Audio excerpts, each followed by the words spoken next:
皆さんごきげんよう、上川薫です。今回取り上げる話題は、韓国のムン・ジェイン大統領の政権がいよいよ力を失いレームダック化しようとしていることを取り上げていこうと思います。このことが非常に顕著に現れたのが国民からの投票行動です。韓国では非常に人口が集中している首都ソウル、そして第2の都市プサンで市長選挙が行われました。この市長選挙の時に与党系の候補者が惨敗して、どちらの町でも野党系の候補が当選しました。ここ最近ムン・ジェイン政権はスキャンダルに見舞われており、そのため選挙自体で負けるだろうというのはある程度予測がされていました。しかし、その負け方が非常に激しいものだったことから、ムン・ジェイン政権の現在の支持率が低下していることも明らかになりました。いわゆる世論調査などにおいてはある程度大統領の支持者やその周辺の人物がアンケートに答えることが多く、どうしても正確性が疑問視されていました。しかし、今回行われたのは市長選挙であり、実際に投票したという結果が現在の政権への支持率へと直結しています。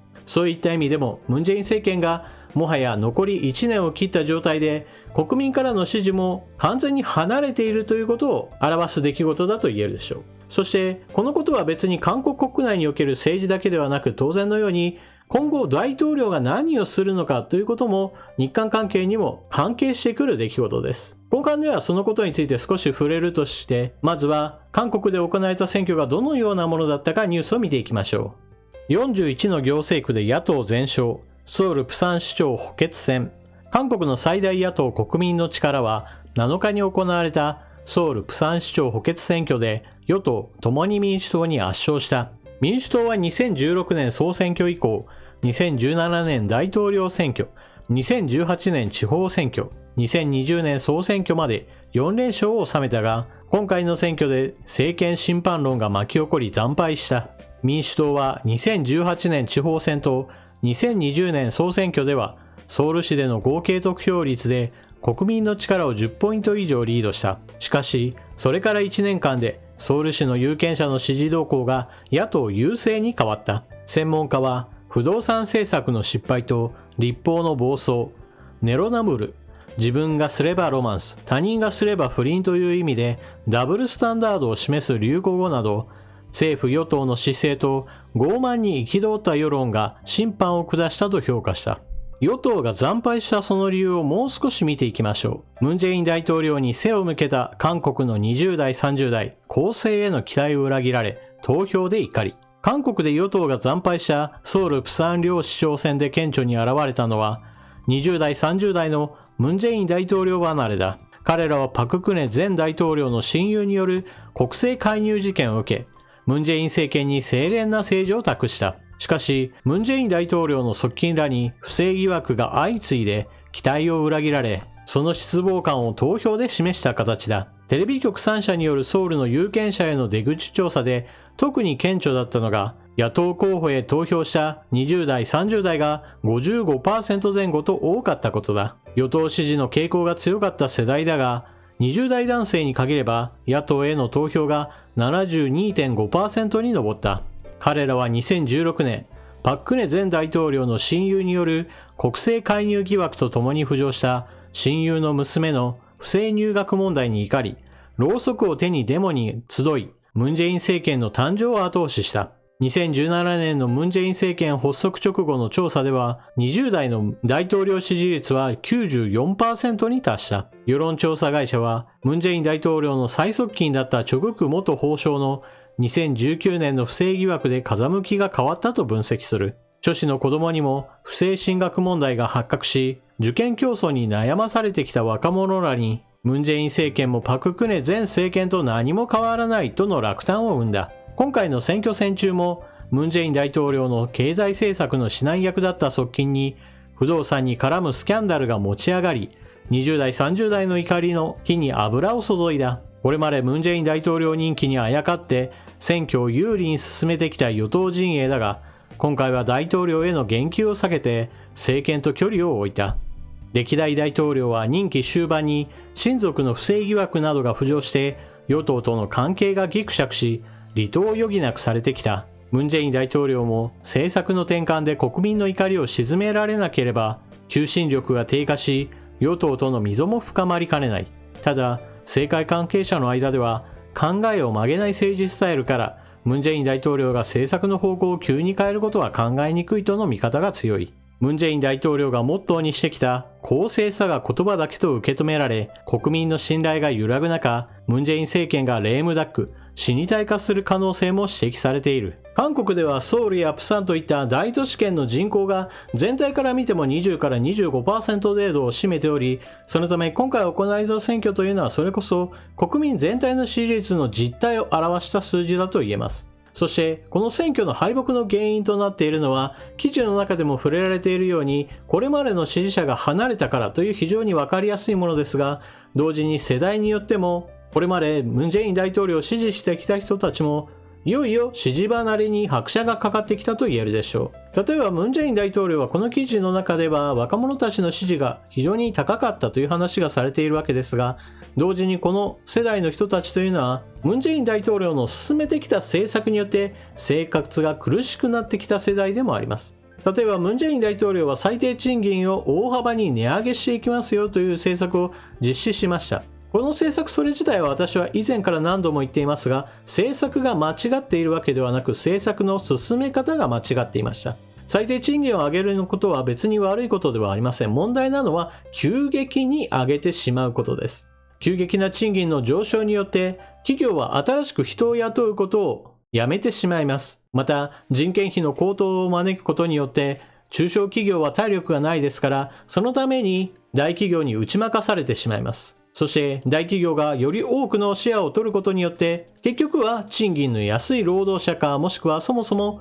働き口そのものが減少するという現象を招きました。そのために若者世代の就職率というものは非常に悪い状態で放置されたことにより、ムン・ジェイン大統領を支持してきた人たちも政治的な関心よりもそもそも自分たちの生活苦の方がより切実になったのです。こうした経済的な問題などについては記事の中では触れられていませんが、もちろん記事の中で指摘されているように、若者たちが否定した前パククネ政権よりも現在のムン・ジェイン政権の方が清廉だというイメージ作りもここ最近のスキャンダルによって完全についえました。政府の関連機関の職員らが不動産を不正に取得し、それらによって得られた利益というものがそれこそ多くの国民たちから見れば彼らが職権乱用しているにもかかわらずのうのうと暮らしているということを誰もが不満に思ったのです。そしてこの不動産の不正取得というのはムン・ジェイン大統領自身にも同じような話があります。どこの土地を買ったかという意味では別件なのですが、ムン・ジェイン大統領も農地を購入する際に自分たちが家庭菜園を営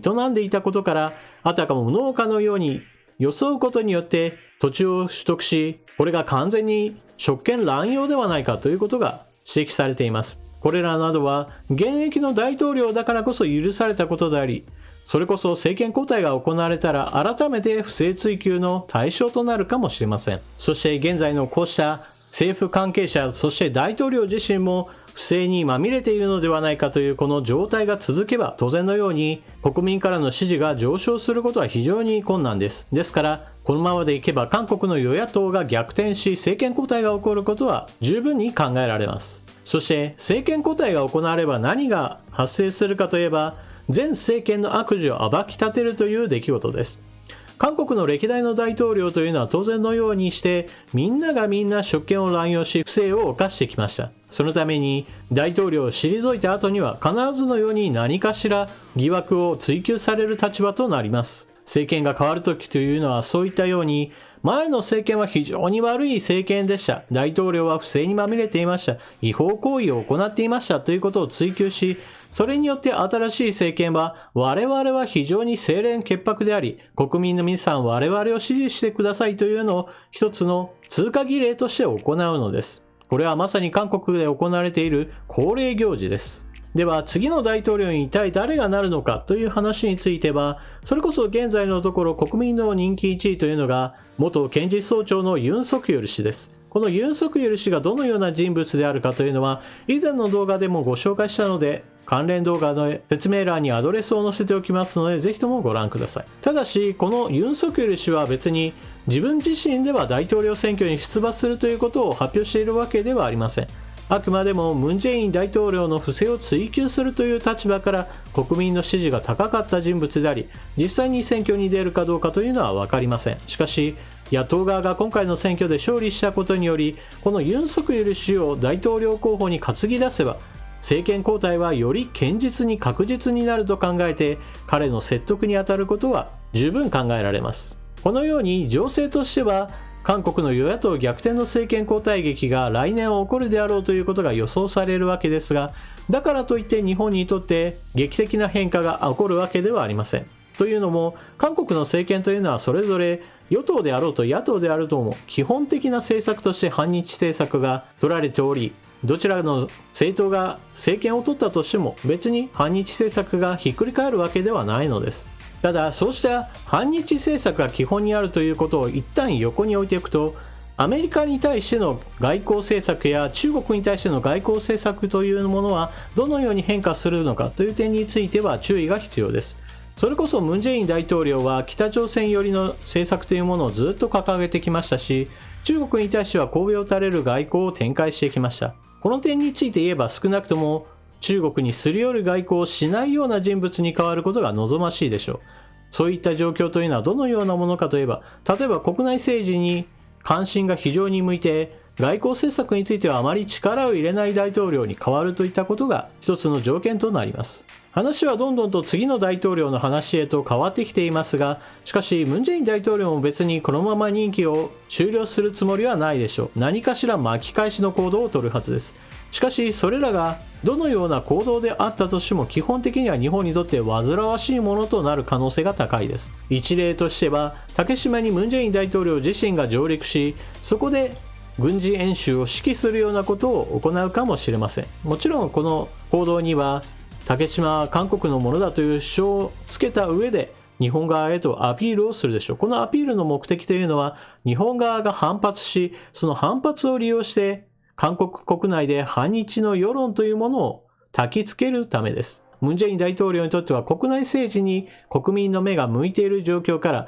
なんとか反日政策を利用して国民の関心を日本へと、つまり外へと向けようとする小細工なわけです。基本的に国内におけるスキャンダル問題が出てきている時というのは、なんとか外もしくは全く別の話題に国民の関心を向けたがるものです。つい先日、ムン・ジェイン大統領はそうした意味では北朝鮮との関係改善というものを目指していました。しかしこれは北朝鮮が東京オリンピックに参加しないということを発表したことによって一つ手段を失っています。ムン・ジェイン大統領としては東京オリンピックを一つの契機として北朝鮮との関係改善を図り、それによって民族融和や、もしくは彼の目指している朝鮮半島の統一などについて少しでも前進したがっていたかもしれません。これらの願望については基本的にムン・ジェイン大統領の一人相撲であり、北朝鮮側がこのような策に乗ってくることはないというのが、傍から見ていれば滑稽な政治外交だと言えます。現在のムン・ジェイン大統領は国民からの支持を失っている状態であり、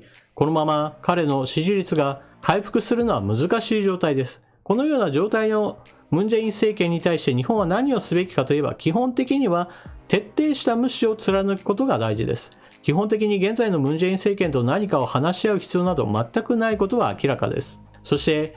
無視する日本に対して何とか無視させないように挑発してくるムン・ジェイン大統領がこれから何をするかによってもうまく対処する必要があります。日本政府は何があったとしてもムン・ジェイン大統領が何をしようとも挑発に乗らず、また彼らの構ってほしいというアピールを無視し続ける強い態度が求められるものです。皆さんはこのニュースを聞かれてどのようなことを考えたでしょうか。ぜひともコメントしていってください。